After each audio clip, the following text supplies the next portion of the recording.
आदर के उपस्थित मातृ शक्ति और पूजनीय बंधु और मंच को शोभायमान करते हुए आदरणीय उपशेखपुरी जी और दिनेश जी को आप लोग जानते ही हैं अच्छी तरह से। दिनेश पति जी अपने गायन विद्या की वजह से प्रसिद्ध है और पूरे भारतवर्ष में प्रसिद्ध है। अब मैं आप सब मेरे साथ एक मंत्र का उच्चारण करेंगे। ईश्वर चित्र का पहला मंत्र है, सब मिलकर बोलेंगे। ओम विश्वानि देव तरुणितानि परासुवन् यद्भद्रं तन्नआसुवन्।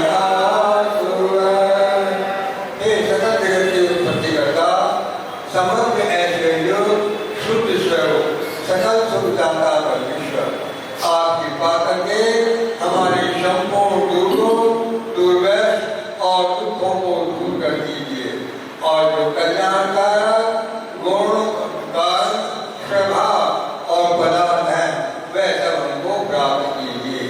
ऐसा परमपिता परमात्मा में से हम लोगों ने मांगा है। जो हमारे लिए अच्छे पदार्थ हैं, कल्याणकारी हैं, वो हमको प्राप्त हो। और अब मंच की संचालक इच्छा, उनकी बड़ी प्रबल इच्छा है कि मुझसे मंच का संचालन करवाया जाए और मैं उनको ये सुंदर मौका देता हूँ कि वो आए और मंच का संचालन करें। मैं तो सोच रही थी कि हम बहुत सौभाग्यशाली हैं कि हमें एक साथ दो प्रधान जी का प्यार मिलता है। हमारे बीच में रामपाल पंचाल जी भी उपस्थित हैं, उनका भी बहुत बहुत स्वागत, अभिनंदन। आज उनके पुत्र और पुत्र वधू ललिता पंचाल जी भी जो है हमारे बीच में मुख्य यजमान बने, उनका बहुत बहुत स्वागत, अभिनंदन।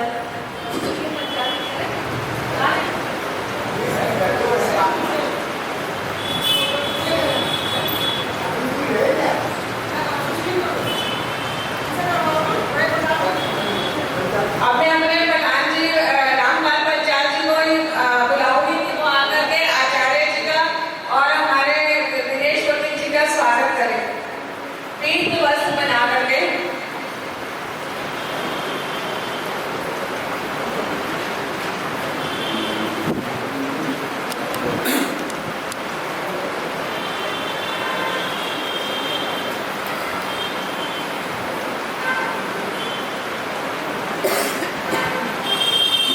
आप सभी एक बार जोरदार ताली से स्वागत करें।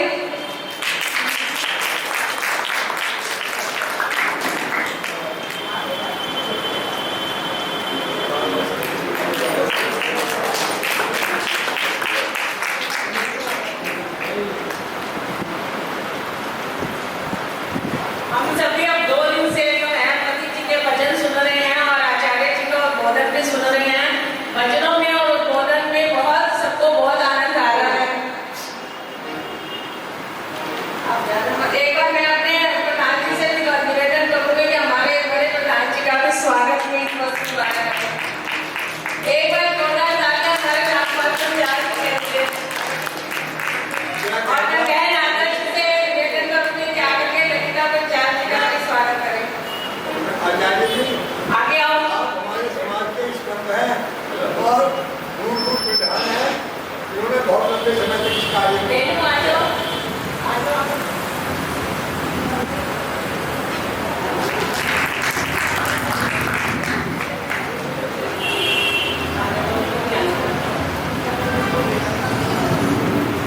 सुशील जी का भी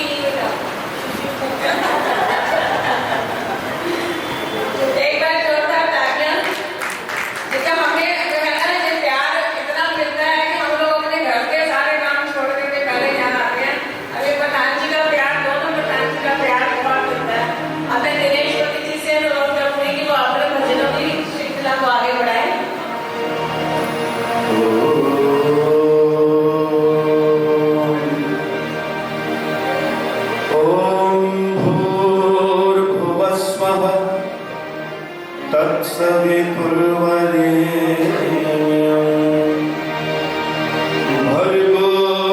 देवस्य धीमहि धियो यो नः प्रचोदयात्।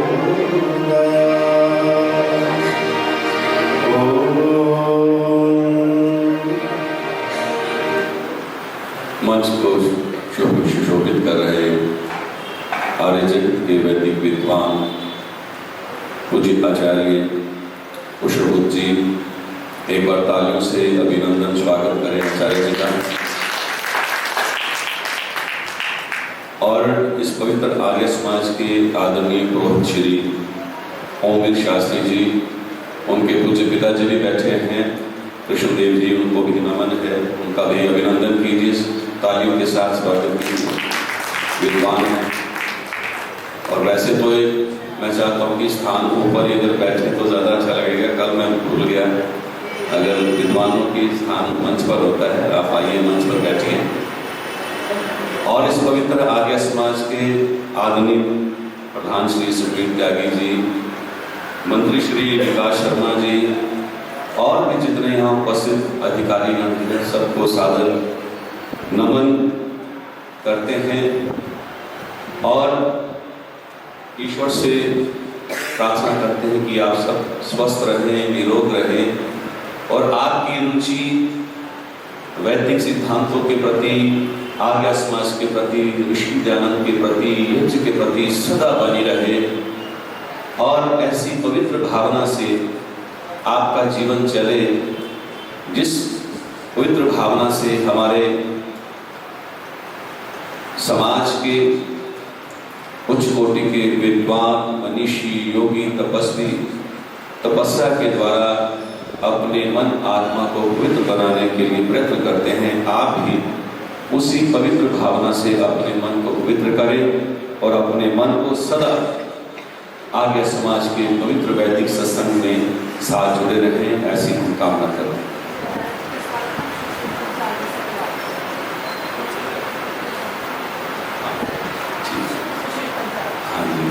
मैं आदरणीय श्री सुशील पंचाल जी से निवेदन करूंगा कि हमारे पूज्य आचार्य जी कृष्णदेव जी का स्वागत करेंगे।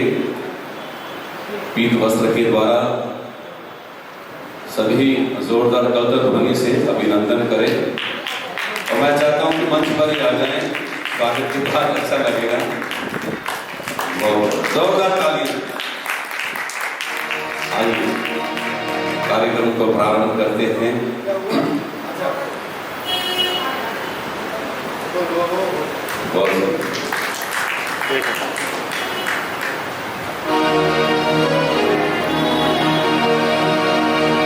बोलिए सच्चिदानंद भगवान की, एक बार जोर से बोलेंगे और बोलिए सच्चिदानंद भगवान की, बोलिए महर्षि दयानंद की।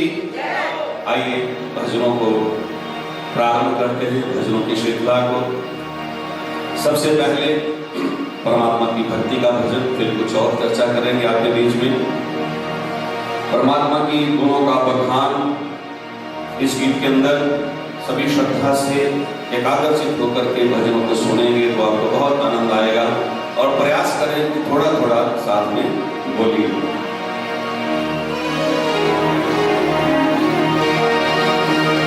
प्रभु सारी दुनिया से ऊंची तेरी शान है, प्रभु सारी दुनिया से ऊंची तेरी शान है, कितना महान है तू, कितना महान है। ये दो पंक्तियां तो आप मिलकर के मेरे साथ साथ गुरु बनाएंगे तो अच्छा लगेगा।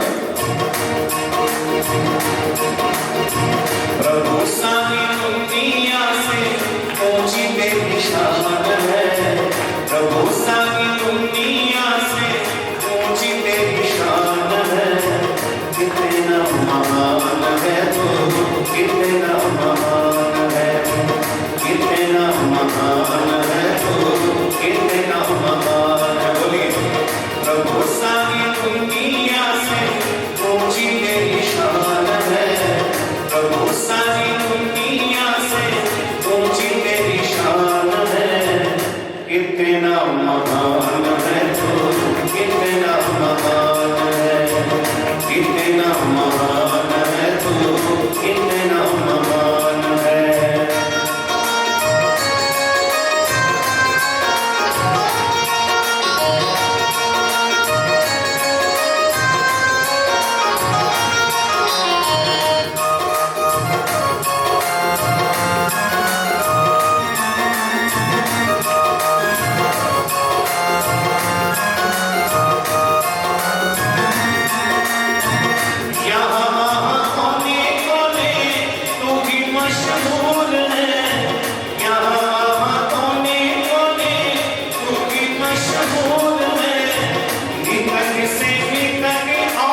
कितना महान है तू, कितना महान है, कितना महान है तू, कितना महान है।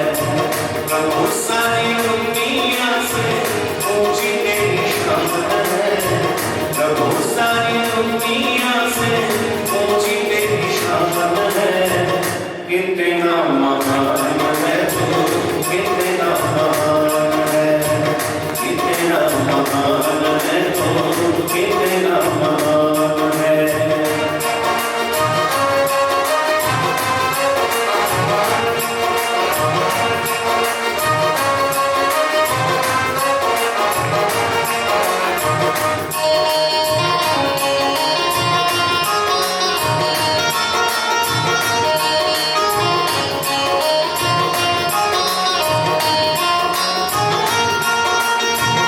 तू ही एक मालिक है सारी कायनात का, तू ही एक मालिक है सारी कायनात का।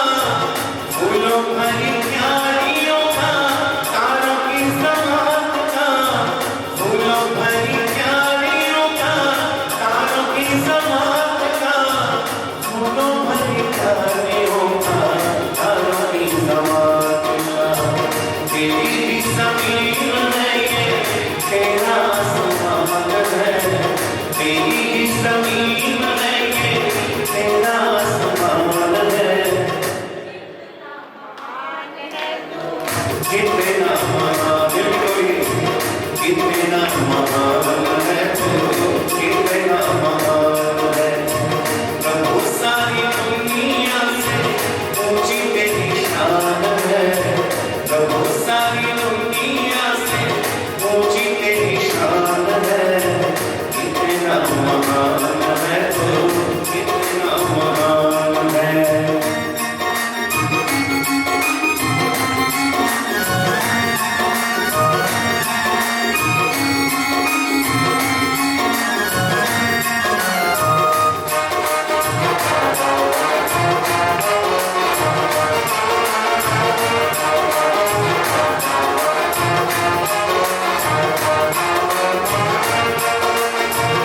सबने जो रंग देखे सभी तेरे रंग हैं, सबने जो रंग देखे सभी तेरे रंग हैं। जग में अनेक तेरे मांझने के ढंग हैं, जग में अनेक तेरे मांझने के ढंग हैं, जग में अनेक तेरे मांझने के ढंग हैं।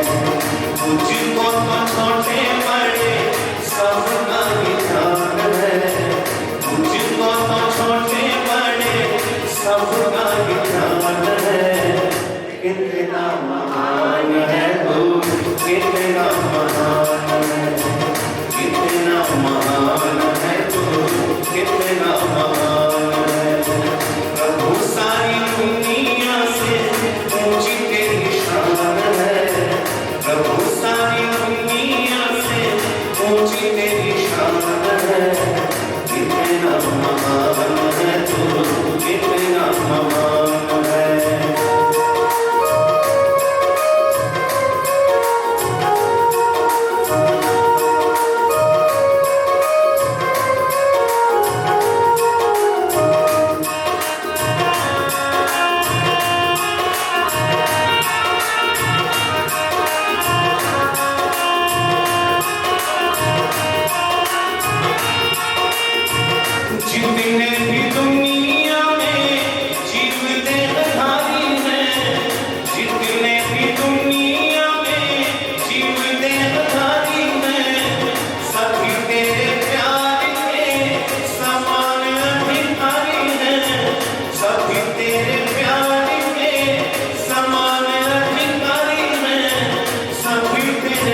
कितना महान है तू, कितना महान है, कितना महान है तू, कितना महान है।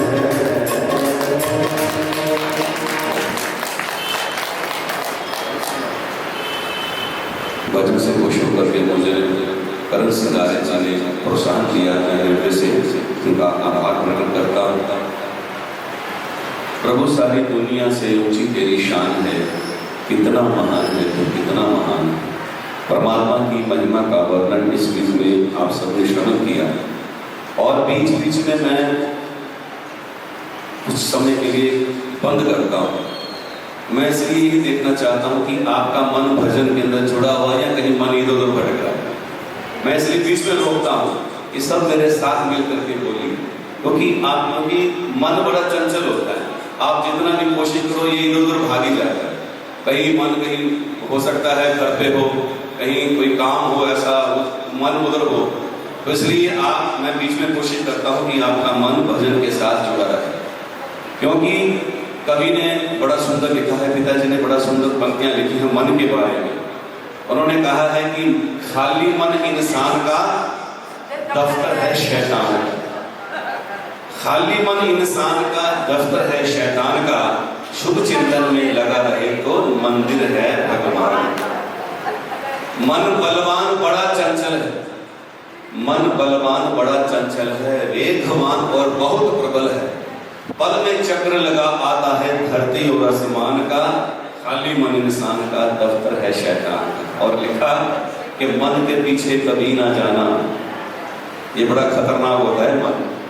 कहा कि मन के पीछे कभी ना जाना, अपने पीछे किसे चलाना, पथिक प्रेरणा स्रोत यही है, फायदे और नुकसान का, खाली मन इंसान का दफ्तर है शैतान। इसलिए मैं बीच में थोड़ा रोक करके मैं ये देखना चाहता हूँ कि आपका मन भजन के साथ जुड़ा हुआ है। तो इसलिए कहा अंत में कि फायदा और नुकसान ये आपने देखना है, क्योंकि आप घर से आए हैं सत्संग में बैठने के लिए, कुछ अच्छी बातें सीखने के लिए। फायदा नुकसान, जब तक अपने मन को प्रयत्न करना है, आपने प्रयास करना है, जब तक आपका मन सत्संग में, भजन में, प्रवचन में नहीं लगा रहेगा तो कोई भी लाभ होने वाला नहीं है। तो इसलिए मन को साधो, मन को अगर आप समय निकाल के आ गए हैं यहाँ पर, तो आपका मन सत्संग में रहना चाहिए, भजनों में रहना चाहिए, भजनों की पंक्तियों में रहना चाहिए। कवि क्या निर्देश देना चाहता है हम सब के लिए, क्या प्रेरणा देना चाहता है भजन के माध्यम से, क्या उपदेश देना चाहता है, बस वही भजन सार्थक हो जाता है जिसमें जो भाव हो, जो उपदेश हो, आपके अपने जीवन के अंदर उपदेश को आप शामिल कीजिए, उस पर आचरण कीजिए और आपका जीवन भी सफल हो जाएगा, हमारा गाना भी सफल हो जाएगा। तो आइए आगे बढ़ते हैं। एक और बड़ा प्रेरणादायक गीत आपके बीच में रखता हूँ। बचपन में हमने एक कहानी सुनी थी बड़ी सुंदर, वो आपके बीच में मैं प्रस्तुत करता हूँ। एक बार एक राजा अपने मंत्री को साथ लेकर के जंगल में शिकार के लिए जाता है और बड़ा गहरा जंगल आगे बढ़ता है। राजा आगे आगे, मंत्री पीछे पीछे। राजा का जो मंत्री था वो बड़ा ईश्वर भक्त था, हर वक्त परमात्मा को गुणगान करता था। राजा आगे आगे, मंत्री पीछे पीछे। एक जगह ऐसी आई जहां पर बहुत घनी झाड़ियां को पीछे करके आगे बढ़ना था। तो राजा ने अपना हाथ बढ़ा करके उस झाड़ी को उठा करके पीछे करने की कोशिश की, तो बड़ा तेज तीखा कांटा राजा की उंगली को लग गया और राजा की उंगली कट गई। खून बहने लगा, राजा को बहुत दर्द होने लगा। तो मंत्री पीछे थे। मंत्री जी ने जब देखा कि राजा की उंगली कट गई, खून बहने लगा है, तो मंत्री के मुख से निकल आया कि ईश्वर जो कुछ करता है अच्छा ही करता है। तो राजा के कान में जब ये शब्द पड़े तो राजा क्रोधित हो गया। राजा अपने मंत्री से कहने लगा कि अरे भले मानस, मैं तुझे साथ लेकर के आया हूँ, कहीं कोई मुसीबत पड़ जाए, कोई मुश्किल पड़ जाए तो तू मेरी रक्षा करेगा, मेरा साथ देगा। उल्टा तू कह रहा है कि ईश्वर जो कुछ करता है अच्छा करता है, मेरी उंगली कट गई, मुझे दर्द हो रहा है, तुझे कोई ना कोई मलम पट्टी की व्यवस्था करनी चाहिए। तू मेरा साथी नहीं है, तू तो मेरा दुश्मन है, तू मेरे साथ नहीं जाएगा, चल तू वापस। तू मेरा दुश्मन है, तू मेरा साथी नहीं है, तू वापस चला जा, मैं तुझे साथ लेकर के नहीं जाऊं। तो मंत्री कहता ठीक है महाराज, जो आपकी आज्ञा है। मंत्री वापस दरबार में आ जाता है, राजा और आगे बढ़ता है जंगलों की तरफ। आगे आदिवासियों का डेरा होता है। वो लोग देखते हैं कि एक व्यक्ति हम यहाँ कैसे आ गए, पकड़ो इसको। राजा को पकड़ करके वो आदिवासी अपने मुखिया के पास ले जाते और मुखिया के पास ले गए। और उस दिन वहां बलि की प्रथा थी। आदिवासियों में अपने भगवान को खुश करने के लिए वो बलि चढ़ाते थे मनुष्यों को। तो उन्होंने कहा कि चलो आज एक नया व्यक्ति मिल गया, इसकी बलि की तैयारी करो। उनका मुखिया कहता है। जब उस मुखिया की नजर राजा के हाथ की तरफ पड़ती है, उंगली कटी होती है, खून बह रहा होता है, तो उसके मन में आया, उस मुखिया ने कहा कि इनकी बलि नहीं दी जाएगी, हमारे भगवान खुश होते हैं, पूर्ण पुरुष की बलि दी जाती है। तो इसकी तो उंगली कटी हुई है, ये तो अपूर्ण पुरुष है, इसको छोड़ दिया जाए, इसकी बलि नहीं दी जाएगी। तो राजा को अपने मंत्री की बात याद आती है कि वो ठीक ही कहता था कि ईश्वर जो कुछ करता है अच्छा ही करता है। राजा को अपने मंत्री की बात याद आती है। राजा को छोड़ देते हैं। राजा वापस अपने दरबार में आता है और मंत्री को बुलाता है। बुला करके क्षमा याचना मांगता है कि मैंने खामखा आपको डांटा, क्रोधित हुआ आपके ऊपर। फिर वो सारी बात बताता है कि ऐसे आदिवासियों में पकड़ा गया, मेरी तो बलि चढ़ने वाली थी, मेरी कटी हुई उंगली को देख करके उन्होंने मुझे छोड़ दिया।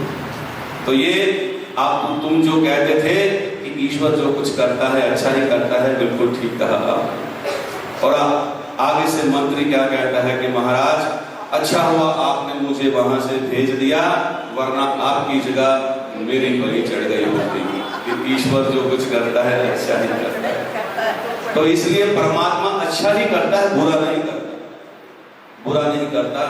कुछ हमारे कर्मों के फल होते हैं। जरा सा कर्मों के फल के ऊपर जरा सा कोई कष्ट आ गया तो हम निराश और हताश हो जाते हैं और परमात्मा को कोसने लग जाते हैं। ऐसा नहीं करना चाहिए। ये सब हमारे कर्मों के फल हैं। इसलिए कहा कि अच्छे कर्म करो। अगर दुख और कष्टों से बचना है तो अच्छे कर्म करो। तो कवि ने बड़ा सुंदर गीत लिखा और गीत के इतने सुंदर भाव हैं।